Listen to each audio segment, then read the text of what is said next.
ಅಲ್ಲಿ ನಮ್ಮ ಈ ಆನಂದ ಯೋಗಾಶ್ರಮದ ಗುರುಗಳಿಗೆ ವಂದಿಸುತ್ತಾ, ಅದೇ ರೀತಿ ನಮ್ಮ ಮಠದ ನಂದೀಪುರದ ಮಠದ ಭಕ್ತರಾಗಿರ್ತಕ್ಕಂಥ ನಾವು ನಮ್ಮ ಈ ಒಂದು ಕಾರ್ಯಕ್ರಮಕ್ಕೆ ಸುಸಂದರ್ಭದಲ್ಲಿ ಆಗಮಿಸಿರ್ತಕ್ಕಂಥ ನಮ್ಮ ಯೋಗಿ ಸಜ್ಜರಿಗೂ ಸಹಿತ ವಂದಿಸುತ್ತಾ, ಅದೇ ರೀತಿ ಈ ಕಾರ್ಯಕ್ರಮಕ್ಕೆ ನನಗೆ ಇದು ಕಾನ್ಸೆಪ್ಟು ಗೊತ್ತಿದ್ದಿಲ್ಲ. ಆದರೆ ನಮ್ಮ ಯೋಗಾನಂದ ವಕೀಲರು ಮತ್ತು ಬುಡ್ಡಿ ಬಸವಣ್ಣವರು ದಿನ ಸಾಯಂಕಾಲ ಅಲ್ಲಿ ಕಲಿತಾ ಇರ್ತಿದ್ವಿ. ಸೊ ಅಂಥ ಸಂದರ್ಭದಲ್ಲಿ ನಾವೆಲ್ಲರ ಈಗ ಒಂದು ಕ್ಲಾಸ್ ತೊಗೊಂಡಿದ್ವಿ. ನಂತರ ನೀವು ಈ ಕ್ಲಾಸಿಗೆ ಜಾಯ್ನ್ ಆಗ್ಬೇಕಪ್ಪ, ಒಳ್ಳೇದಾಗ್ತೈತೆ ಅಂತಂದು ನನಗೆ ಸ್ವಲ್ಪ ಸಲಹೆ ನೀಡಿದರು. ಆದರೆ ಒಳ್ಳೆಯ ವ್ಯಕ್ತಿಗಳು ನಮ್ಮ ಯೋಗಾನಂದ ವಕೀಲರಾಗಲಿ ಬಸವಣ್ಣವರಾಗಲಿ ಅಂಥ ಕಾರ್ಯಕ್ರಮಗಳನ್ನ ಅಡಾಪ್ಟ್ ಮಾಡ್ಕೊಳಲ್ಲ ಜಾಸ್ತಿ. ಒಳ್ಳೆಯ ಕಾರ್ಯಕ್ರಮಗಳಾದರೆ ಅಡಾಪ್ಟ್ ಮಾಡ್ಕೊತಾರೆ ಅವರು, ಇನ್ನೊಬ್ರಿಗೆ ಸಜೆಸ್ಟ್ ಕೂಡ ಮಾಡ್ತಾರೆ. ಸೊ ಅದನ್ನು ನಾನು ಯಾವುದೇ ಕ್ವಶನ್ ಮಾಡ್ದೇನೆ ಒಂದು ಒಳ್ಳೆಯವ್ರು ಹೇಳ್ಯಾರಲ್ಲ ಅಂತಂದೇಳಿ ನಾನು ಬಂದೆ. ನಂತರ ಅದು ಗೊತ್ತಾಯಿತು ಅದ್ರದ್ದು ಎಫೆಕ್ಟಿವ್ ಏನಾಗ್ತೈತೆ ಅಂತ. ನಮ್ಮ ಯೋಗಾನಂದ ವಕೀಲರು ಏನಾಗ್ತೈತಿ ಅಂತ ಅವ್ರನ್ನ ಕೇಳಿದೆ. ನೀನು ಫಸ್ಟ್ ಜಾಯ್ನ್ ಆಗಪ್ಪ, ಅದನ್ನು ಟ್ರೀಟ್ಮೆಂಟ್ ತಗೋ, ಅದು ಕ್ಲಾಸಲ್ಲಿ ತಗೋ, ಆಮೇಲೆ ನಿನಗೆ ಗೊತ್ತಾಗ್ತದೆ. ಆ ಒಂದು ಎಕ್ಸ್ಪೀರಿಯೆನ್ಸು ಈ ಒಂದು ಕಾರ್ಯಕ್ರಮದಲ್ಲಿ ನಮಗಾಯಿತು. ಯಾಕಂದರೆ ನಾವು ನೀನು ಯಾಕೆ ತೆಳಗದಿ, ನೀನು ಹೊಲ ಮನೆಯೆಲ್ಲ ಕೆಲಸ ಮಾಡ್ಕೊಂಡು ಬರ್ತಿದೀಯ, ಮತ್ತು ನೀಗಿದು ಯೋಗ ಮತ್ತು ಇದೆಲ್ಲ ತರಬೇತಿ ಅಂತಂದು. ಆದರೆ ಒಂದು ನಮ್ಮ ಗಾದೆ ಇದೆ, ಮುಂದೆ ಗುರಿ ಇರಬೇಕು, ಹಿಂದೆ ಗುರು ಇರಬೇಕು ಅಂತಂದು. ನಾವೇನೇ ಮಾಡಿದ್ರು, ಏನೇ ಕೆಲಸ ಮಾಡಿದ್ರು ಗುರು ಇಲ್ಲದೆ ಯಾವುದೇ ಕೆಲಸ ಮಾಡಿದ್ರು ಅದು ಅಪೂರ್ಣ ಆಗ್ತದೆ.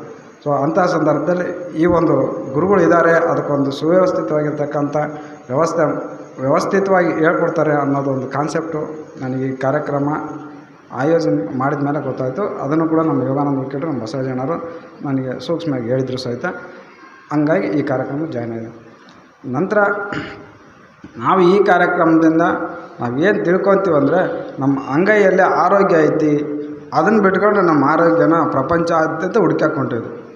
ಸೊ ಈ ಒಂದು ತಪ್ಪು ಕಲ್ಪನೆನ ನಾವು ಬಿಡ್ಬೋದು ಅಂತಂದೇಳಿ ಈ ಕಾರ್ಯಕ್ರಮದಿಂದ ನಮಗೆ ಗೊತ್ತಾಗ್ತದೆ. ಸೊ ಇನ್ನೂ ಒಂದು ಏನಾಗ್ತದೆ ಅಂದರೆ, 4 ಜನ ಕಲಿತೇವೆ, ಅಲ್ಲಿ ಯಾವುದೋ ಒಂದು ಆರ್ಕೆಸ್ಟ್ರಾ ಐತಿ ಹೋಗಂಬರ್ರಿ, ಅಲ್ಲಿ ಯಾವುದೋ ಒಂದು ಕ್ಯಾಬ್ರೆ ಡ್ಯಾನ್ಸ್ ಐತಿ ಹೋಗಂಬರ್ರಿ ಅಂತ 4 ಹುಡುಗರು ಸೇರ್ಕೊಂಡು ಹೋಗ್ತೀವಂದರೆ, ಅಲ್ಲೊಂದು ಮಿನಿಮಮ್ ಅಂದರೆ ತಲೆಗೆ ಒಂದು 500 ರೂಪಾಯಿ ಎಣ್ಣೆ ಹೊಡೆದು ಡ್ರಿಂಕ್ಸ್ ಮಾಡಿ ಕೆಟ್ಟ ಅಭ್ಯಾಸದಿಂದ ಕಳೆದು ಬರ್ತೀವಿ.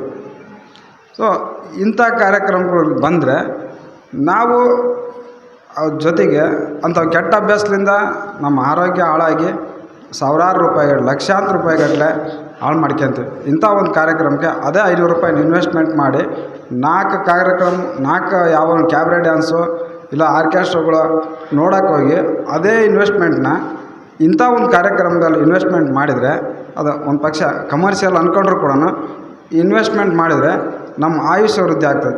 ಅಂಥ ಕೆಟ್ಟ ಚಟಗಳು ಮಾಡಿ ನಮ್ಮ ಆಯುಷ್ಯ ಕಡಿಮೆ ಮಾಡ್ಕೊಳ್ಳೋದಕ್ಕಿಂತ ಇಂಥ ಒಂದು ಕಾರ್ಯಕ್ರಮಗಳಲ್ಲಿ ಅದನ್ನು ಭಕ್ತಿಯಿಂದ ಕೊಟ್ಟು, ಮನಪೂರ್ವಕವಾಗಿ ಕೊಟ್ಟು, ಯಾಕಂದರೆ ನಮಗೆ ಅದು ಒಂದು ಕಾಂಟ್ರಿಬ್ಯೂಷನ್ ಕೊಟ್ಟರೆ ಆ ಜವಾಬ್ದಾರಿ ಇರ್ತದೆ ನಮಗೆ. ಯಾರ ಕೊಟ್ಟಿರ್ತಾರೆ ಬಿಡಪ್ಪ, ಯಾರ ಬಿಟ್ಟಿರ್ತಾರೆ ಬಿಡಪ್ಪ, ನೋಡೋದು ಯಾವ್ದು ಬಿಡಪ್ಪ, ಹೋಗಿರೋದು ನಮಗೆ ಅಲರ್ಜಿ ಬರ್ತದೆ. ಯಾಕಂದರೆ ಈ ಸೋಮಾರಿತನ ಅನ್ನೋದು ನಮ್ಮ ಗುರುಗಳು ಲಾಸ್ಟ್ ಟೈಮ್ ಹೇಳಿದ್ರು, ಆ ಸೋಮಾರಿತನ ಅನ್ನೋದು ಬರ್ತೈತಿ. ಸೊ ಹಂಗಾಗಿ ನಾವೇ ಕಾಂಟ್ರಿಬ್ಯೂಷನ್ ಮಾಡಿ ಆ ಒಂದು ಕಾರ್ಯಕ್ರಮ ಅಟೆಂಡ್ ಮಾಡಿದ್ರೆ ಅದಕ್ಕೊಂದು ಶಿಸ್ತುಬದ್ಧತೆಯನ್ನು ನಾವು ಕಲ್ತ್ಕೊಂತೀವಿ, ಅದ್ರ ಮೇಲೆ ಜವಾಬ್ದಾರಿ ಕೂಡ ಬರ್ತೈತಿ ಅಂತಂದೇಳಿ ಈ ಕಾರ್ಯಕ್ರಮದಿಂದ ನಮಗೆ ಗೊತ್ತಾಯಿತು. ಅದೇ ರೀತಿ ಕೊನೆಯದಾಗಿ ಈ ಒಂದು ನಾವು ಅದೇ ಹೇಳ್ತೀವಲ್ಲ, ಒಂದು ಸಿಸ್ಟಮೆಟಿಕ್ ಬೇಕಂತಂದೇಳಿ, ನಾವು ಸಿಸ್ಟಮೆಟಿಕ್ ಬೇಕಂದರೆ ಗೆಜ್ಜರಿ ಸಿಗ್ತಾವೆ, ಯಾವುದು ತರಕಾರಿಗಳೆಲ್ಲ ಸಿಗ್ತಾವೆ, ಅವ್ನು ಹೆಂಗೆ ತಿನ್ನಬೇಕು ಅನ್ನೋದಕ್ಕೆ ನಮ್ಗೆ ಗೊತ್ತಿಲ್ಲ. ಸೊ ಈ ಒಂದು ಕಾರ್ಯಕ್ರಮದ ಹಿಂದೆ ತರಬೇತಿ ಪಡ್ಕೊಂಡಿರ್ತಕ್ಕಂಥವ್ರು ಅದನ್ನೆಲ್ಲ ಆ ರೀತಿ ಮಾಡಿಕೊಟ್ರು. ಸೊ ಈ ಕಾರ್ಯಕ್ರಮದಲ್ಲಿ, ಈ ತರಬೇತಿ ಶಿಬಿರದಲ್ಲಿ ಆ ವಾಲಂಟಿಯರ್ಸ್ಗಳಿಗೆ ಫಸ್ಟ್ ಆಫ್ ಆಲ್ ನಾವು ಹೆಚ್ಚಿನ ಥ್ಯಾಂಕ್ಸ್ಫುಲ್ ಬೆಳಬೇಕಾಗ್ತೈತೆ. ಸೊ ಆ ವಾಲಂಟಿಯರ್ಲಿಂದ ನಾವೊಂದು ಫುಡ್ಡನ್ನು ನಾವು ಯಾವ ಥರ ತೊಗೋಬೇಕು ಅನ್ನೋದನ್ನ ರೆಡಿ, ಅಂದರೆ ಗುರುಗಳು ಹೇಳಿದ್ದಾರೆ, ಆ ಗುರುಗಳು ರೆಡಿ ಮಾಡಿಕೊಡೋದನ್ನ ನಮಗೆ ಕಲಿಸಿದ್ದಾರೆ. ಸೊ ಅವರಿಗೂ ಕೂಡ ಈ ವಾಲಂಟಿಯರ್ಸ್ ಎಲ್ಲರಿಗೂ ತುಂಬ ಧನ್ಯವಾದಗಳನ್ನ ಈ ಸಂದರ್ಭದಲ್ಲಿ ಅರ್ಪಿಸೋಕ್ಕೆ ಇಷ್ಟಪಡ್ತೀವಿ. ಇಂಥ ಒಂದು ಕಾರ್ಯಕ್ರಮದಿಂದ